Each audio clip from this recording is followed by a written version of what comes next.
สบายดีทุกคนสิพามาวิเคราะห์เกี่ยวกับการเอาสินน้ำใช้ที่ดินไปขายโดยบ่บอกผัวเป็นปัญหาเกี่ยวกับสายผัวพันผัวเมียเกิดขึ้นและมีบทโจทย์มาวิเคราะห์บทโจทย์แล้วก็อิงใส่กฎหมายเนาะในปัญหาที่เกี่ยวข้องมาวิเคราะห์นำกันว่ามันจะถูกต้องตามกรณีใดแดบทโจทย์นี่มีอยู่ว่าเนาะเท่ากอนี่นะและนางขอแต่งงานกันกอและขอแต่งงานกันเนาะภายหลังการแต่งงานหั้นเนาะพวกเกี่ยวได้มีดิน1 ตอน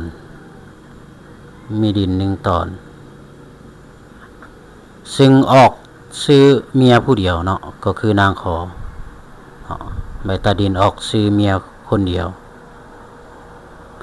ออกแต่ใบตาดินออกซื้อนางขอเนาะอยู่ต่อมาเนาะนางขอนี่ได้ไปกู้เงิน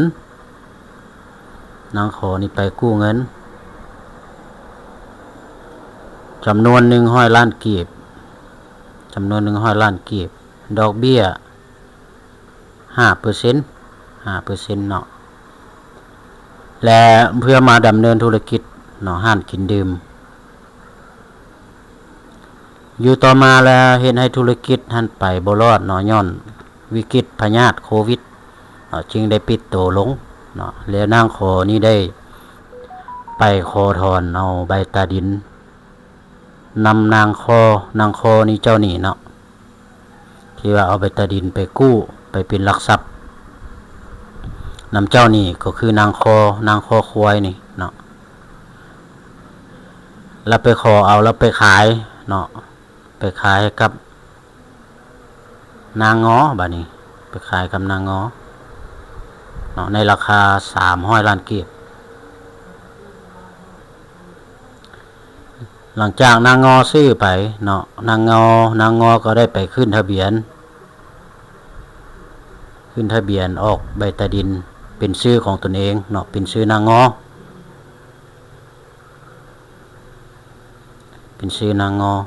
เนาะ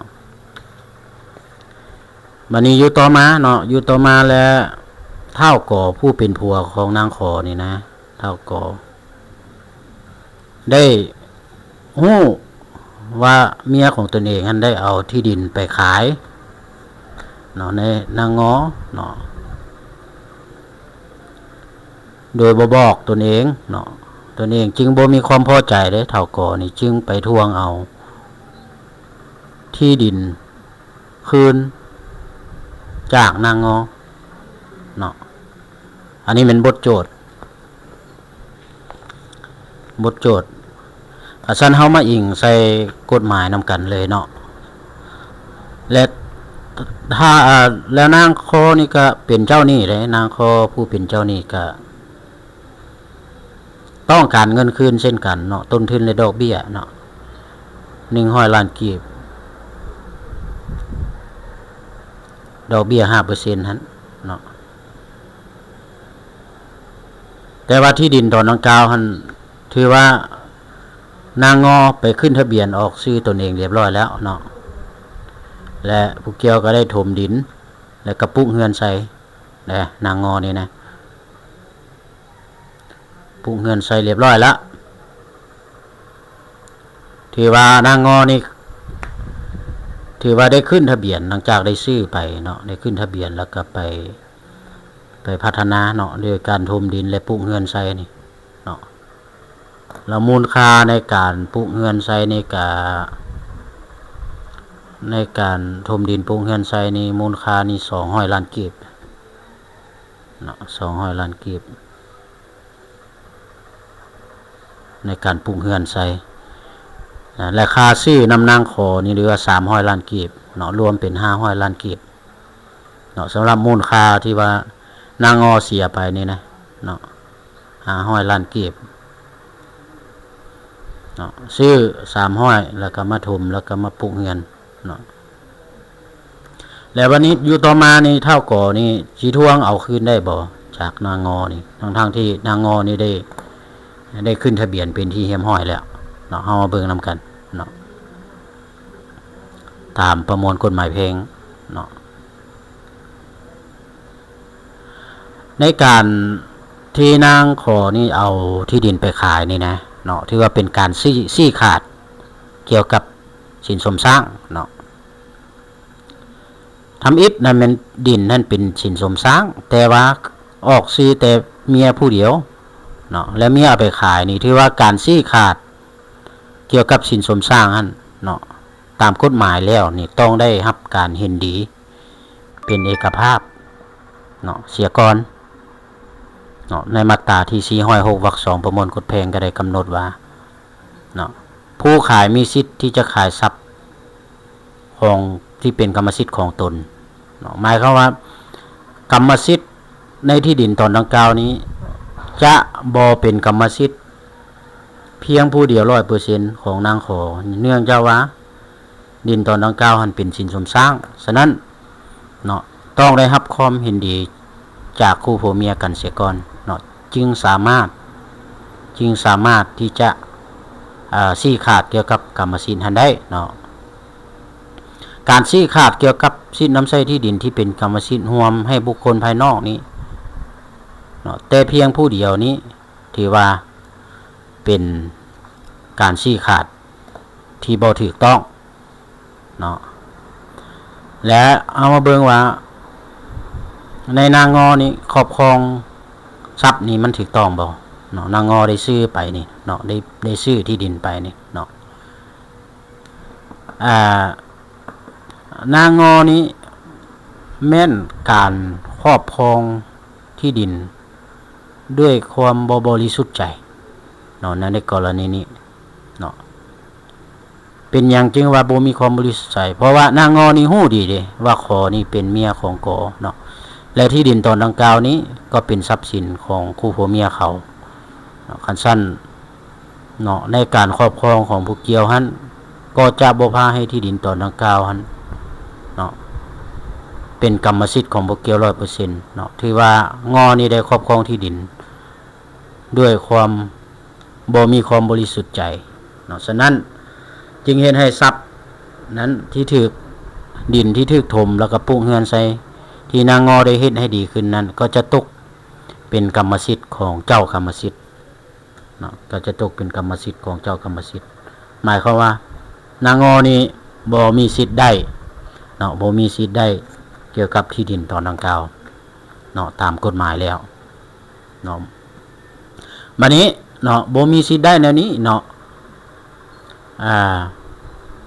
แล้วนางงอนี่มีสิทธิ์ทวงเอาคืนบ่เงินนี่300 ล้านนี่ที่วัดตนเองได้ซื้อไปมีเนาะนางงอมีสิทธิ์ทวงเอาแต่นางงอนี้จะบ่มีสิทธิ์ทวงเอานำเท่ากอ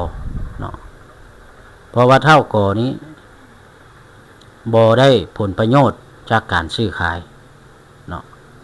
เราบ่ได้รับเงิน300 ล้านจากนางงอเนาะที่ว่าเท่ากอนี้เนาะสามารถทวงเอาที่ดินนั้นคืนได้จากนางงอเนาะโดยที่บ่ทดแทนค่าเสียหายทั้งหมดบ่ว่าจะเป็นการถมดินปลูกเฮือนเนาะหรือว่าเงินที่จ่ายในการซื้อขายหั่นเนาะรวมมูลค่า500 ล้านกีบเนาะผู้เกี่ยวจะบ่ทดแทนคืนเนื่องจากว่าตามกฎหมายแล้วมันนางงอนี้ครอบครองทรัพย์บ่มีความบริสุทธิ์ใจบ่มีพื้นฐานทางด้านกฎหมายเนื่องจากว่าสินดินตอนดังกล่าวเป็นสินสมสร้างเนาะแต่นางงอนี้จะมีสิทธิ์เนาะมีสิทธิ์ได้รับเงินเนาะที่จ่ายไปหั่น300 ล้านกีบในการซื้อสินน้ำใช้ที่ดินจากนางขอผู้เป็นเมียเนาะผู้เป็นเมียย้อนว่านางขอนี้ได้รับเงินแล้วก็ได้รับผลประโยชน์จากนางงอเนาะสั่นนางขอนี้ต้องมีความผิดชอบส่งเงินคืนเนาะ ส่งเงินคืนจำนวน300ล้านกีบเนาะส่วนว่าเงินในการถม200ล้านกีบนี้กับปลูกเงินนี้ถือว่าตกไปเนาะบ่มีพื้นฐานในการได้สิทธิ์ทางด้านกฎหมายเนาะ วันนี้เนาะเฮามาเบิ่งว่าสำหรับการได้รับทรัพย์ที่บ่มีพื้นฐานทางด้านกฎหมายมันมีขึ้นอะไรเนาะพื้นฐานทางด้านกฎหมายในการรับเงินซื้อสินน้ำใช้ที่ดินของขอแม่นสัญญาซื้อสินน้ำใช้ที่ดินระหว่างขอกับงอตามประมวลกฎหมายแพ่งมาตรา406การได้รับเงินของขอเห็นว่าบ่มีพื้นฐานทางด้านกฎหมายเนื่องจากว่าสัญญาดังกล่าวบ่สอดคล้องกับเงื่อนไขของสัญญาบ่สอดคล้องกับเงื่อนไขของสัญญาเนาะซื้อขายตามมาตรา366ของประมวลกฎหมายแพ่งและเป็นโมฆะเนาะดินตอนดังกล่าวที่เป็นสินสมสร้างเป็นกรรมสิทธิ์ของกร่วมกับกและขอนั้นการซื้อขาดในการซื้อขายที่ดินนั้นต้องได้รับการเห็นดีจากคู่ผัวเมียกันสากลจึงมีผลศักดิ์สิทธิ์ว่าซั่นซะเนาะฉะนั้นการได้สิทธิ์น้ำใช้ที่ดินเพียงลำพังผู้เดียวโดยบ่มีการเห็นดีจากผัวก็คือเท่าก่อนั้นจึงเฮ็ดให้สัญญาดังกล่าวนั้นบ่ถูกต้องและขัดกับกฎหมายในมาตรา406วรรค2ประมวลกฎหมายแพ่งเนาะและมาตรา169ประโยค3ของประมวลกฎหมายแพ่งและถือว่าเป็นโมฆะฉะนั้นการได้รับเงินซื้อสิทธิน้ำใช้ที่ดินของขอจากงอนั้นจึงบ่มีพื้นฐานทางด้านกฎหมายเนาะการได้รับเงิน300ล้านนั้นเนาะ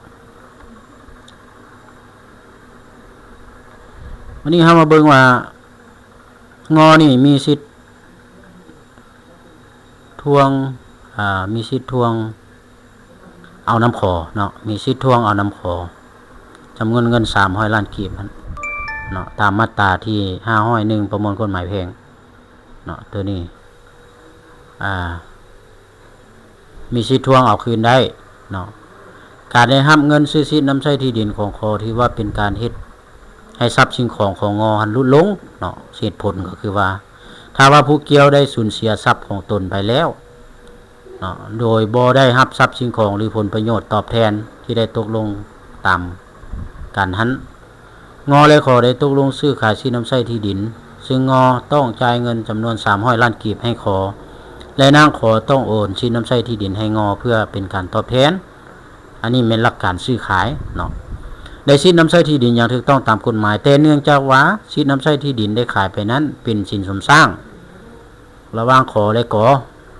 ที่ว่าเป็นกรรมสิทธิ์ร่วมของคู่ผัวเมียจึงเห็นให้การชี้ขาดของขอแต่เพียงผู้เดียวนั้นขัดกับกฎหมายในมาตรา406วรรค2จึงบ่พาให้งอได้สิทธิ์น้ำใช้ที่ดินอย่างถูกต้องตามกฎหมายผู้เกี่ยว